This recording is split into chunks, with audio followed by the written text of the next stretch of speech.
Assalamualaikum warahmatullahi wabarakatuh. Alhamdulillahirabbil alamin. Sobat Ijen dimanapun berada, semoga kita selalu sehat dan selalu diberkahi semua apapun kegiatannya, semua. Kembali lagi bersama saya Hendy Arfiansyah dalam acara Bincang Pengawasan.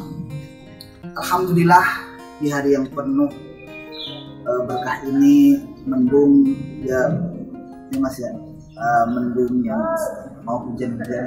Kita kedatangan tamu yang sangat spesial. Beliau adalah Mas Muhammad Nur Khozin. Assalamualaikum Mas. Waalaikumsalam warahmatullahi wabarakatuh. Beliau adalah auditor di Inspektorat Wilayah 3. Sebelum kita bincang-bincang pengawasan, membahas tentang audit syariah yang sedang naik daun, sedang kita akan kupas tuntas. Sobat Ijen ini ingin lebih mengenal siapa sih sosok Mas Nur Khozin ini. Boleh Mas kita bertanya tentang biografi, dari mana asalnya, dilahirkan di mana, terus nanti bisa perjuangannya bisa sampai ke menjadi auditor di Inspektorat Jenderal ini. Silakan Bu. Assalamualaikum warahmatullahi wabarakatuh. Waalaikumsalam warahmatullahi wabarakatuh. Alhamdulillah, wassalatu wassalamu ala Rasulillah wa ala alihi wasallam. Terima kasih kepada Mas Hendy ya, yang telah memberikan kesempatan kepada saya pribadi untuk sharing atau ngobrol-ngobrol terkait dengan audit syariah. Tapi sebelumnya barangkali kita belum begitu banyak mengenal bahwa saya juga sama seperti yang lain. Awalnya adalah CPNS, kemudian menjadi PNS, dari jabatan struktural kemudian menjadi fungsional. Kalau secara pribadi saya adalah kelahiran Jawa Tengah. Mas Hendy Jawa Timur, Jawa Timur ya, tetanggaannya. Saya dari lahirnya di Pati, Jawa Tengah, Kabupaten Pati. Sebelum di Ijen saya di UIN Syarif Hidayatullah. Kemudian ada beberapa kali CPNS di sini. Pernah itu di dan untuk mentasqif Al-Quran, tapi kayaknya tidak memenuhi syarat. Kemudian saya mencoba di sini dan alhamdulillah tahun 2011 saya masuk di sini. Tapi sebenarnya itu tahun sebelumnya saya juga pernah coba di sini dan tidak masuk. Tapi itu malah justru hikmahnya di situ. Saya sempat melanjutkan S2 dulu. Jadi kenapa? Jadi memang setelah lulus itu saya ada niat untuk melanjutkan kuliah. Tapi ya mungkin karena ada berbagai hal, kemudian saya coba mengajar gitu kan, di secara privat ataupun secara di sekolah gitu. Karena saya memang dulunya sebenarnya tarbiyah pendidikan.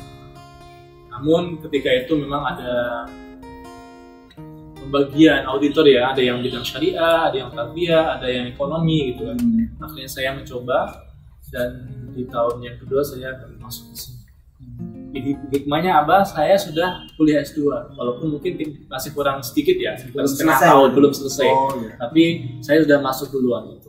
Barangkali kalau sudah masuk itu agak lebih susah ya, bukan susah sih, mengatur waktunya lebih mudah sebelum masuk di pegawai. Karena saya bebannya juga mungkin nggak terlalu banyak pekerjaan gitu. Itu mungkin hikmahnya apa, terkadang kita menginginkan sesuatu tapi yang tertunda gitu ya. Padahal itu sebenarnya banyak hikmah pelajaran yang kita ambil gitu. Terkadang kita menginginkan sesuatu, saya pengen lulus tahun ini, betapa Allah memberikan tahun berikutnya gitu. diharapkan dengan itu lebih siap, lebih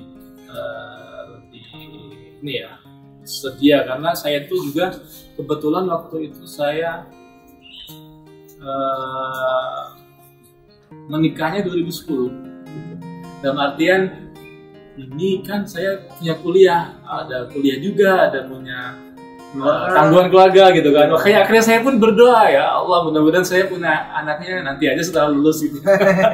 Tapi ternyata benar gitu. Artinya walaupun tertunda tapi S2-nya sudah lulus. Pengalaman kenapa? Ada juga yang di tingkat S1 itu ya mungkin karena bisa jadi karena pekerjaan, karena apa yang lainnya, ataupun karena keluarga, kadang juga nggak sampai lulus gitu. Ada itu. Padahal tinggal kurang 1 tahun, itu kan sayang ya. Artinya dinyatakan lulus itu kan ketika sudah ada ijazah ya, kemudian bukti bahwa dia sudah ada sertifikatnya lulus gitu. Kalau masih menggantung kayaknya agak sudah beberapa tahun belajar tapi tidak ada bukti yang ini ya, dan menjaga tugas akhirnya gitu. Oke, kembali ke ini pembahasan tentang audit syariah, bahwa memang di antara program atau kegiatan yang baru berjalan yaitu tentang audit syariah, di mana memang saya bergabung untuk menjadi audit syariah adalah setahun yang lalu, sekitar 1 tahunan. Kenapa? Karena kebetulan atau bukan kebetulan ya, karena bagian di Basnas atau zakat itu adalah merupakan bagian dari Bimas Islam, wilayah auditi dari wilayah kerja dari Bimas Islam itu bagiannya kan zakat, dan sebenarnya Bimas Islam itu adalah wilayah 3. Nah, kaitannya tergitu. Makanya leading sektor untuk pelaksanaan audit syariah itu adalah di wilayah 3. Karena untuk di Bimas ya. Iya, Bimas Islam seperti itu.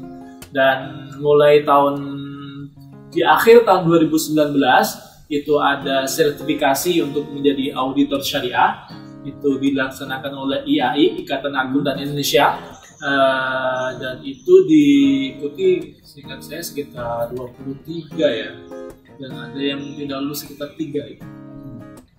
Alhamdulillah saya termasuk yang lulus. Kemudian juga yang beberapa minggu kemarin juga ada lagi untuk Diklat kemarin, Minggu Diklat itu juga diadakan audit syariah. Ada 2, ada yang sudah pernah yang tahun dulu, ada yang juga yang baru masuk. Seperti itu.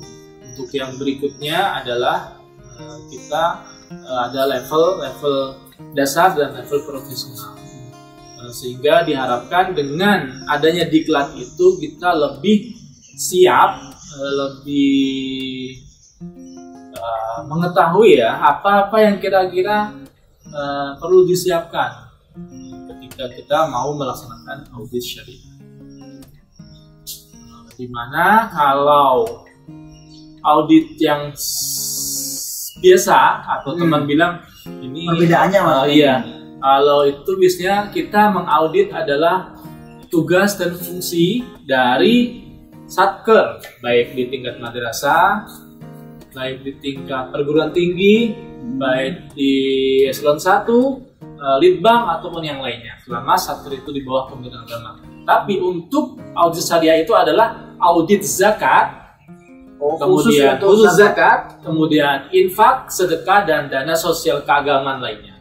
Dan itu hanya ada di Basnas dan LAS. LAS adalah lembaga amil zakat. Di mana Basnas adalah Badan Amil Zakat Nasional, itu ada beberapa tingkatan. Yang pertama itu tingkat Basnas pusat, hanya ada 1, yaitu posisinya adalah di ibu kota, yaitu di Jakarta. Kemudian ada Basnas tingkat provinsi. Jika provinsinya ada 34, berarti ada 34 Basnas. Itu levelnya Basnas tingkat provinsi. Kemudian di masing-masing kabupaten juga ada Basnas. Tingkat kabupaten. Hanya saja mungkin yang mayoritas penduduknya Muslim sedikit, minoritas bisa jadi nggak ada gitu aja. Tapi karena mayoritas kita kan Muslimnya banyak ya, artinya hampir di setiap kabupaten ada. Hanya sebagian kecil saja kabupaten yang tidak ada. Nah, selanjutnya apa sih yang dilakukan auditor syariah ketika misal sedang mengaudit di satker seperti Basnas atau LAS itu apa sih? Iya. Oke. pertanyaan yang bagus, bahwa sebagaimana tujuan audit syariah adalah meyakinkan bahwa dana zakat, kemudian juga infak dan sedekah atau dana sosial keagamaan lainnya itu telah disalurkan dan kemudian telah dikelola dengan baik oleh Basnas atau oleh lembaga LAS itu. Dimana kalau zakat ya, zakat itu kan bagian dari rukun Islam. Untuk pembagian atau distribusi kepada penerimanya kan sudah ditentukan. Nah, itu mungkin Mas Hendi sudah hafal. Surat At-Taubah ayat 90, innamas shadaqatu lil fuqara wal masakin. Nah, ila akhir ayat. Itu adalah khusus untuk zakat. Sementara untuk yang lain mungkin infak, sedekah kan lebih umum ya, itu lebih bebas untuk pembagiannya. Kalau memang dia membutuhkan tanpa harus melihat dia posisinya sebagai miskin atau fakir atau mungkin mu'alaf gitu kan, atau mungkin dia masuk fisabilillah atau orang yang mempunyai hutang, gharim, kan masing-masing ada kriterianya. Yang itulah yang berhak menerima zakat, berbeda dengan infak atau mungkin sedekah ya. Sedekah kan mungkin kalau dia membutuhkan walaupun mungkin dia tidak sampai miskin kan bisa, tapi kalau zakat kan tidak bisa ya. Itu bahwa kita menilai bagaimana pengelolaan zakat di kantor tersebut, baik itu Basnas maupun baik tingkat nasional, provinsi dan kabupaten. Begitu juga pada las-las yang ini istilahnya dibentuk oleh masyarakat atau bisa disebut juga swasta ya kasarnya. Kalau mungkin madrasah kan ada madrasah negeri dan swasta ya. Kalau ini ada las, seperti mungkin las pun ada tingkatannya, ada tingkat nasional ya. Provinsi dan kabupaten. Nah, kalau dompet duafa itu apa namanya? Tingkatnya nasional. Nah, kemudian juga sama juga rumah zakat. Kemudian apa lagi? Yang sifatnya lebih besar cakupannya, di mana persyaratannya juga berbeda-beda. Kalau las itu sekitar 50 miliar itu untuk pengumpulannya, target pengumpulan itu salah satu bedanya. Kemudian kalau untuk untuk provinsi ya, itu sekitar 25 ya. 25 23 lah sekitar itu. Nah, kemudian kalau yang tingkat kabupaten itu hanya sekitar 3 miliar. Jadi untuk kemampuan kira-kira saya kalau sebagai las tingkat itu bisa mengumpulkan berapa di dalam setahun gitu. Itu juga kategori menjadi pembeda kategorinya. Nah, pembeda kategorinya. Kemudian juga untuk syarat perizinan juga beda. Kalau dia tingkat nasional yang memberikan izin adalah menteri. Nah, kemudian kalau untuk tingkat provinsi dia adalah Direktur Jenderal Bimas Islam. Kemudian kalau untuk kabupaten adalah di atasnya yaitu kantor wilayah. Seperti itu. Mas, untuk kan sekarang sudah dilakukan audit syariah. Kita ingin dibagi pengalaman unik atau apa yang telah dilakukan gitu Mas. Iya. Sebenarnya ya secara umum audit yang namanya audit sama ya. Dalam arti kita membandingkan antara pelaksanaan dengan kriteria atau peraturan yang berlaku. Nah, seperti itu. Jikalau dalam audit yang seperti biasa kinerja, maka kita mengikuti ketentuan baik itu peraturan Menteri Agama, peraturan Menteri Keuangan, atau peraturan Dirjen Pendis gitu ya, atau mungkin Dirjen Bimas Islam sesuai dengan ini ya, program-program yang ada. Kalau di dalam audit syariah yang menjadi dasar adalah pertama itu kita harus merujuk ke undang-undang tentang pengelolaan zakat, yaitu undang-undang nomor 23 tahun 2011 ya. Kemudian PP Peraturan Pemerintah nomor 14 tahun 2014 juga. Kemudian yang kita jadikan pedoman dan petunjuk teknis untuk pelaksanaan audit syariah adalah KMA, Keputusan Menteri Agama nomor 606 tahun 2020. Nah, ini termasuk berkat ya. Karena apa? Itu sebelumnya adalah sebelum 2020 itu sudah ada KMA tentang audit syariah namun ada perubahan, di mana sebelumnya itu adalah tanpa melibatkan untuk Inspektorat Jenderal. Dalam artian bahwa untuk dari Bimas Islam itu ada direktorat namanya akreditasi dan akreditasi lembaga dan audit syariah, di mana setiap lembaga itu ketika untuk mengajukan izin kan ada persyaratannya. Nah, di situ maka untuk dari pegawai Bimas Islam untuk memberikan atau semacam mengecek persyaratan itu sudah terpenuhi belum. Sementara kalau kita di bagian inspektorat adalah menilai bagaimana pelaksanaan zakat atau pengelolaan zakat yang ada di las itu. Kalau bagian atau pelaksanaan auditnya kita nilai itu bagaimana mungkin dari penghimpunannya apakah sudah tercapai, apakah penghimpunan itu semuanya sudah dipisahkan antara dana zakat dan infak. Karena kan sifatnya tadi berbeda untuk penyalurannya. Rekeningnya makanya harus dipisahkan untuk zakat dan infak. Kemudian setelah dikumpulkan, kemudian pendistribusinya bagaimana? Apakah dia layak? Misalkan seperti ini, saya pernah menjumpai di salah satu Basnas.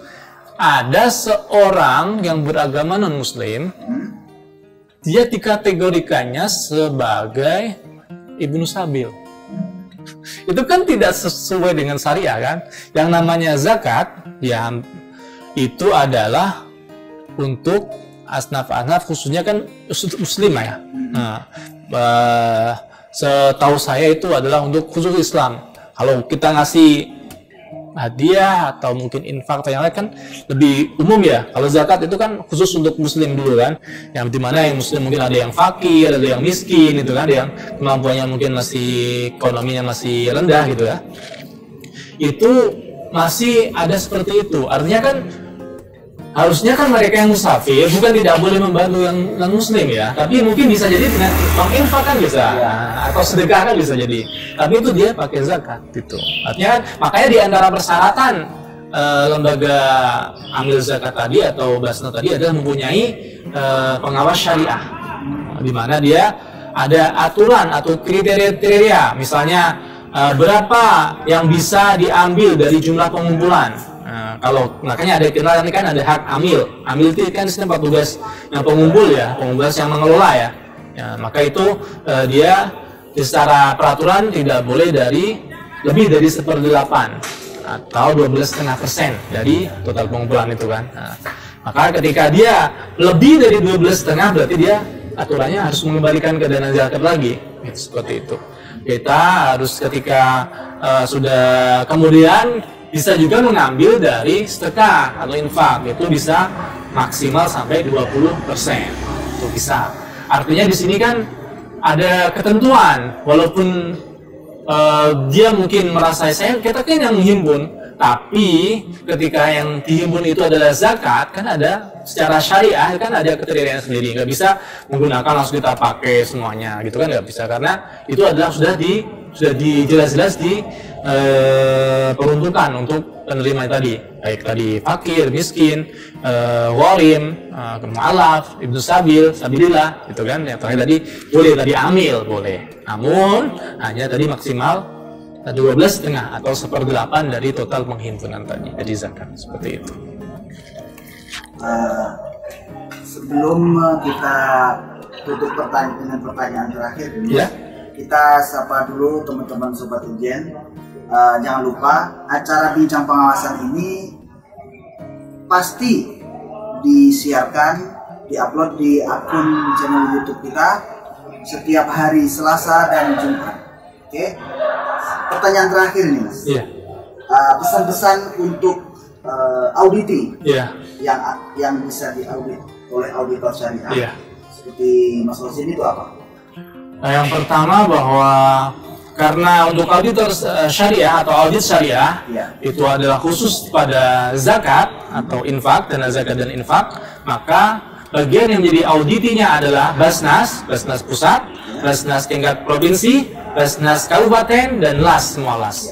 Baik LAS tadi tingkat nasional, kabupaten, maupun tingkat kabupaten atau provinsi ya. Nah, itu. Namun yang perlu menjadi panduan atau prinsip bahwa selama kita berusaha atau mau memperbaiki mungkin kesalahan atau yang tujuannya kan sama, sering saya sampaikan di awal itu bahwa kita sama-sama untuk melakukan perbaikan. Nah, di sini jadi tidak usah takut kita atau tidak usah menjadi permasalahan yang besar jikalau memang ada hal yang perlu diperbaiki. Selama kita mau melakukan perbaikan kan tidak masalah. Seperti itu. Itu mungkin yang perlu jadi pegangan bahwa kita tujuannya sama, yaitu untuk perbaikan pada lembaga atau untuk kemajuan juga. Jikalau memang ada yang perlu diperbaiki, maka kita siap untuk memperbaiki, melengkapi sesuai dengan ketentuan dan peraturan yang berlaku. Seperti itu. Terima kasih Mas Husin atas sama-sama. Ya. Semoga bermanfaat bagi kita semua. Ya. Oke, Sobat Ijen dimanapun berada, demikianlah bincang pengawasan di kesempatan hari ini. Kurang lebihnya mohon maaf. Saya Hendy Ardiansyah. Wallahu muwaffiq ila aqwamit thoriq. Assalamualaikum warahmatullahi wabarakatuh. Waalaikumsalam warahmatullahi wabarakatuh.